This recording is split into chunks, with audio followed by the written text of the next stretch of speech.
ETF index mutual funds నేర్చుకుని stock మార్కెట్లో రాణించాలనుకుంటున్నారా? వెంటనే ఈ నెంబర్కి కాల్ చేయండి. నమస్తే, వెల్కమ్ టు సుమన్ టీవీ. ప్రస్తుతం మనతో పాటు ఉన్నారు life coach and entrepreneur Sandeep Raj Varma గారు. సార్తో మాట్లాడదాం. నమస్తే సార్. నమస్తే నవీన గారు. సార్, రియాక్షన్ చాలా మంది ప్రతిదానికి రియాక్ట్ అయిపోతూ ఉంటారు. అంటే అక్కడ స్పందించాలో స్పందించొద్దో కూడా తెలియదు వాళ్ళకి. అనవసరం ఇన్వాల్వ్ అయిపోయి రియాక్ట్ అయ్యి ఎక్కడెక్కడికో వెళ్ళిపోయి ఓవర్ థింక్ చేస్తారు దానికోసం. దానివల్ల రియాక్ట్ అవ్వడం వల్ల ఎన్ని ప్రమాదాలు ఉన్నాయి. అసలు రియాక్ట్ అవ్వడం అనేది ఎంతవరకు కరెక్ట్ అంటారు? అంటే ఒకసారి మా వ్యూవర్స్ కి ఈరోజు రియాక్షన్ ఓకే, ఆఫీస్ లో కానీ ఇంట్లో కానీ ఓకే, నెక్స్ట్ ఫ్రెండ్స్ సర్కిల్లో కానీ ఎక్కడైనా సరే మనకి ఖచ్చితంగా మన యొక్క యూనో కొన్ని పాయింట్స్ ని టచ్ చేసేటోళ్ళు ఉంటారు. అంటే మనకి కోపం తెప్పించి మాట్లాడే వాళ్ళు ఉంటారు, మనకి విమర్శలు చేసే వాళ్ళు ఉంటారు, మనకి ఏదో ఒక రకంగా వీని డిస్టర్బ్ చేయాలన్న వర్షంలో ఉంటారు. ఇలాంటివి మీ దగ్గరకు వచ్చినప్పుడు మీరు దాన్ని ఏ విధంగా తీసుకుంటున్నారు, ఏ విధంగా దానికి మీరు రియాక్ట్ అవుతున్నారు అనేది ఇట్స్ ఇంపార్టెంట్. సో ఇక్కడ మీరు రియాక్ట్ అవుతున్నారా, రెస్పాండ్ అవుతున్నారా అనేది it's important to understand. Okay, ఎక్కడ రియాక్ట్ అవ్వాలి, ఎక్కడ రెస్పాండ్ అవ్వాలి, ఒక మెచ్యూరిటీ మైండ్ సెట్ తో మీరు ఆలోచించాలి. ఓకే, ఇప్పుడు అవతల పర్సన్ మిమ్మల్ని సమ్వేర్ ఇన్సల్ట్ చేస్తున్నాడు, క్రిటిసైజ్ చేస్తున్నాడు, ఏదో ఒకటి అంటానే ఉంటున్నాడు అంటే యాక్చువల్లీ అతని యొక్క పాయింట్ ఏంటి మీ మీద అంటే మిమ్మల్ని ఏదో ఒక విధంగా రకంగా డిస్టర్బ్ చేయాలి. సమ్వేర్ ఏదో ఒక రెచ్చగొట్టాలి, సంథింగ్ ఏదో ఉంది పాయింట్ అక్కడ. ఎప్పుడైతే నువ్వు రియాక్ట్ అవుతున్నావో, ఎప్పుడైతే ఇమ్మీడియట్ గా అలా ఎలా అంటావు నువ్వు ఏంటి ఇలా ఈ వర్షంలోకి వెళ్ళిపోయావో, అప్పుడు అతను ఏదైతే గోల్ అనుకొని మీ మీద ప్లే చేస్తున్నాడో అస్త్రాన్ని, అది నువ్వు నిజంగా చేస్తున్నట్టే వాళ్ళకి. Whenever you are reacting to that, అంటే ఏదైనా మూమెంటం మీ దగ్గరకు వచ్చినప్పుడు అప్పుడు ఏం చేయాలంటే firstly you need to wait for that.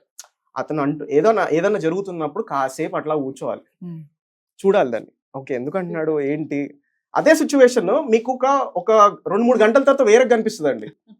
నిజంగా మీరు గమనించండి, మీ బాస్ వచ్చేదో అంటున్నారు, లేకపోతే హస్బెండ్ ఏదో అన్నాడు, సంథింగ్ ఇట్లాంటిది ఏదో జరిగినప్పుడు అప్పుడు మీ ఎమోషన్స్ వేరే రకంగా ఉంటాయి. 3-4 గంటల తర్వాత వేరే ఉంటుంది. If you try to understand. అట్లాగే ఇప్పుడు ఒక చిన్న ఎగ్జాంపుల్ మీకు చూపిస్తాను. ఇక్కడ tin and there is water bottle here. Reacting కి రెస్పాండింగ్ కి డిఫరెన్స్ ఏంది? ఓకే, నేను ఏమంటున్నా సేమ్ యాక్షన్ చేస్తున్నాను, same thing, I'm just reacting. And ఇప్పుడు ఏమవుతుంది, ఇది it is coming up in this way, right? The same thing, right? But ఇక్కడ మీరు చూడండి, the same thing what I'm doing is, and when I'm doing this automatically there is nothing. Responding అంటే ఇది, reacting అంటే అది. You're just reacting to all the things. ఏది పడితే అది రియాక్ట్ అవుతూనే ఉంటాం మనం ప్రతిదానికి. కోపం, అది ఫ్రస్ట్రేట్ అయిపోతాం లాస్ట్ కి. ఓకే, సో ఏ విషయానికి రియాక్ట్ అవ్వాలి, ఏ విషయానికి రెస్పాండ్ అవ్వాలని తెలుసుకోవడం it's a very important thing in your career. And మనకి ఇక్కడ రెస్పాండింగ్ రియాక్టింగ్ వర్షన్ లో బ్రూస్లీ ఒక మాట అంటాడు, always be like a water. Okay, ఒక వాటర్ ని ఒక వాటర్ బాటిల్ వేయండి, it will become water bottle. ఆ షేప్ అనేది వాటర్ బాటిల్ లాగా మారిపోతుంది. ఒక బకెట్ లో వేయండి, బకెట్ లాగా మారిపోతుంది అది, right? So always be like a water. Do not get reacted to every single thing. You should know as a maturity person ఎక్కడ రియాక్ట్ కావాలి, ఏ దానికి మనము యూనో మెచ్యూరిటీగా దాన్ని డీల్ చేయగలగాలి, ఏ దానికి రెస్పాండ్ అవ్వాలి తెలుసుకోగలగాలి మనం మీకున్న సిచ్యువేషన్స్, పరిస్థితులను. అంటే చాలా మంది ప్రతిదానికి కోపం పడడం, ఫ్రస్ట్రేట్ అవుతూ ఉంటారు. ఇదంతా కూడా అనవసరంగా రియాక్ట్ అవ్వడం వల్లే అంటారా? అఫ్ కోర్స్ కదా అండి, అనవసరంగా ఈ బీపీలు షుగర్లు తెచ్చుకోవడం కూడా అందుకే. ఒక్కసారి మీరు ఆలోచించండి, ప్రతిరోజు యాంగర్ తెచ్చుకునేటోళ్ళు మీరు అందరికీ నేను ఒకటే అడుగుతాను, మీరు నవ్వండి ఫస్ట్. ప్రతి దానికి మీరు ఓవర్ రియాక్ట్ అయిపోకండి. ఏం జరుగుతుంది, ఏం కాదు అక్కడ. పాయింట్ ఇస్, అదే సిచ్యువేషన్ ని మీరు ఒక రోజు 2 రోజుల తర్వాత చూడండి, వేరే కనిపిస్తుంది మీకు, కంప్లీట్ డిఫరెంట్ కనిపిస్తుంది. ఆ పర్సన్ కానీ ఆ సిచ్యువేషన్ కానీ డిఫరెంట్ కనిపిస్తుంది. అప్పుడు మీరు ఆ సిచ్యువేషన్ కి రియాక్ట్ అవుతున్న ఆ పర్టికులర్ విధానం వేరే ఉంటది. అప్పుడు మీరు రెస్పాండ్ అవుతున్నట్టు మాట్లాడతారు. అప్పటికప్పుడు ఇమీడియట్ గా అంటే ఇంకోండి కోక్ లాగా అవుతుంది. అంటే చాలా మంది అంటారు, మీకేముంది సార్ చెప్తారు, వెంటనే రియాక్ట్ అవ్వద్దు అంటున్నారు. ఎట్లా నేను రియాక్ట్ అవ్వకుండా ఉండలేను, నాకు వచ్చేస్తుంది కోపం, ఫ్రస్ట్రేషన్ వచ్చేస్తుంది, అవతల వ్యక్తి నన్ను అలా టెంప్ట్ చేసేస్తున్నాడు అని అంటారు. మరి అలాంటి వాళ్ళకి ఆ సిచ్యువేషన్ లో మీరు అన్నట్టుగా వాటర్ బాటిల్ లాగా కూల్ గా ఉండాలి అంటే ఎట్లా సాధ్యమే అంటారు? అది సాధ్యమే కదండి, సాధ్యమే అది కంపల్సరీగా. మొన్న నేను ఒక సినిమా చూస్తున్నా, చిరంజీవిది ఒక మూవీ ఉంది. ఆ మూవీలో బాగా ఇన్సల్ట్ చేస్తాడు అనమాట ఒక పర్సన్. యూనో ఇన్సల్ట్ చేస్తే చిరంజీవి దానికి ఏం రియాక్ట్ కాడు, ఖాళీగా కామ్ గా చూస్తాడు అనమాట. ఆ రోజు అంతా కూడా అతను పని ఏదో చేసుకొని ఆ నెక్స్ట్ డే కూర్చొని ఆయన ఏం చెప్పాడని మొత్తం అంతా రాసుకొని ఓకే దీనికి ఇప్పుడు నేను ఏ విధంగా సమాధానం చెప్పాలని చెప్పేసి దానికి ఒక సొల్యూషన్స్ తీసుకొని అప్పుడు వెళ్ళి అలా సమాధానం చెప్తాడు. మెచ్యూరిటీగా సమాధానం చెప్పినప్పుడు ఏమవుతాడు అంటే అవతల దానికి సమాధానం చెప్పలేకపోతాడు. అంటే మీరు రియాక్ట్ అవుతున్న విధానం ఎట్లుండాలంటే అవతలోడు దానికి సమాధానం చెప్పేటట్టు ఉండొద్దు. ఉండొద్దు. మళ్ళీ నువ్వు రియాక్ట్ అయినావు, అతను రియాక్ట్ అయ్యిండు, అప్పుడు ఏమైపోయింది, ఇద్దరికి క్లాష్ అయిపోయింది. నెక్స్ట్ ఎస్ ఆ రిలేషన్ బ్రేక్ అయిపోతుంది. అక్కడ రియాక్ట్ అవుతున్నప్పుడు ఎప్పుడైనా సరే బాగా గమనించాల్సింది ఏంటంటే ఆ యొక్క రిలేషన్షిప్ ముందుకెళ్తుందా నెక్స్ట్ డే, లేకపోతే వెనక్కి వెళ్ళిపోతుందా, అక్కడతో స్టాప్ అయిపోతుందా? It's very important. రిలేషన్స్ కాపాడుకోవడం చాలా ఇంపార్టెంట్. అది ఏ పర్సన్ తో అయినా సరే you should never be an enemy to anyone.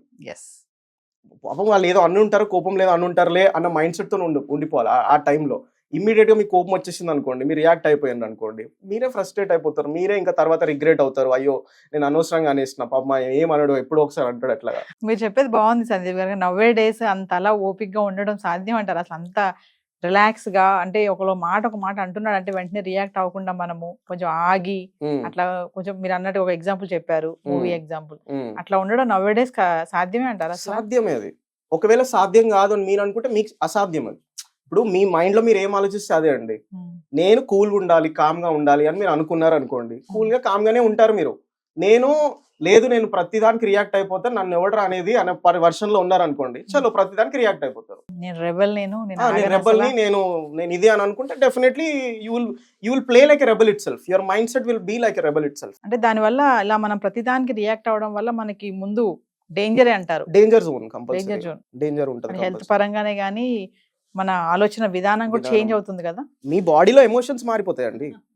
ఇప్పుడు యాంగర్ కానీ, ఓకే, నెక్స్ట్ జెలస్ కానీ, ఓకే, ఇవన్నీ కూడా ఏంటి, నెగిటివ్ ఎమోషన్స్. ఈ ఎమోషన్స్ మీ మైండ్లో ఎప్పుడైతే, మీ మైండ్లో మీ బాడీలో ఎప్పుడైతే ఏర్పడుతున్నాయో డెఫినెట్ గా కెమికల్ రియాక్షన్స్ జరుగుతున్నాయి. దానివల్ల మీకు ఆ పర్టికులర్ ఇన్సిడెంట్ అనేది ఎప్పుడు మర్చిపోకుండా అది ఒకటి ఎప్పుడు గుర్తుండిపోయేలాగా ఉండిపోతుంది. ఏదైనా ఒక ఇన్సిడెంట్ జరిగిందని అది అప్పుడే మర్చిపోవాలి. దాన్ని క్యారీ చేసి చేసి చేసి ఆ రోజు నువ్వు అట్లా అన్నావు, 2 సంవత్సరాల క్రితం ఇట్లా అన్నావు తెలుసా నువ్వు నన్ను, వరస్ట్. అది వేస్ట్. ఇంకా అది అయిపోయింది ఏదో అయిపోయింది, వదిలేసాలి. సరే, ఇదంతా చూసుకుంటే ఒకలా బాగుందండి. ఇంకొకటి ఎలా ఉంటుందంటే కొంతమంది అసలు స్పందించరు దేనికి కూడా. అంటారు కదా, వీడేంట్రా బాబు దేనికి స్పందించడు, కనీసం ఊండు అనడు, మాట్లాడు, వింటున్నాడా లేదా అసలు అని కొంతమంది ఉంటారు. మరి అలాంటి వాళ్ళని ఏమనుకోవాలి అంటే, ఇప్పుడు వాళ్ళు పెరుగుతున్న విధానంలో పాపం వాళ్ళకి మెచ్యూరిటీ ఉండకపోవచ్చు. ఇప్పుడు అందరూ ఒకేలాగా ఉండరు. ఇప్పుడు ఈ 5 ఏళ్ళు ఒకేలా ఉండవు, ఒక్కొక్కటి ఒక సైజు ఉంటది. ఇప్పుడు ఒక అతను బాగా మాట్లాడే పర్సన్ ఉండొచ్చు, ఇంకో అతను అసలు ఏం మాట్లాడకపోవచ్చు. అతను ఎట్లున్నాడు అట్లా యాక్సెప్ట్ చేయాలి అంతే. ఏం మాట్లాడాడు, ఇంతే ఉంటాడు, డంప్ ఇంతే ఇంకా అని అంటే అది మన తప్పు అవుతుంది. నువ్వు చూస్తున్న విధానం తప్పుగా ఉంది అక్కడ.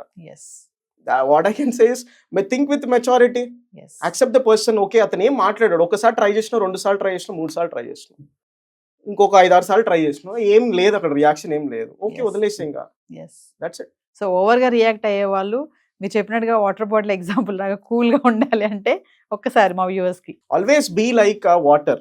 ఓకే, వాటర్ ఇప్పుడు బ్రూస్లీ చెప్తున్నట్టుగా ఒక statement, always be like a water, be shapeless. అంటే ఎలాంటి సిచ్యువేషన్స్ వచ్చినా సరే మిమ్మల్ని ఎవరైనా విమర్శ చేస్తున్నారు, ఇన్సల్ట్ చేస్తున్నారు, క్రిటిసైజ్ చేస్తున్నారు, మీ వెనకాల మాట్లాడుతున్నారు అని అంటే వాళ్ళు మిమ్మల్ని ఒక పర్టికులర్ పాయింట్ లో ట్రిగర్ చేస్తున్నారు. మిమ్మల్ని ఏదో ఒక విధంగా రెచ్చగొట్టాలని ఆలోచిస్తున్నారు. ఏదో ఒక విధంగా వాళ్ళు అట్లా మాట్లాడుకుంటే వాళ్ళకి హ్యాపీ అది. ఓకే, మిమ్మల్ని ఏదో ఒక విధంగా మిమ్మల్ని డిస్టర్బ్ చేయాలని ఆలోచిస్తున్నారు వాళ్ళంతా.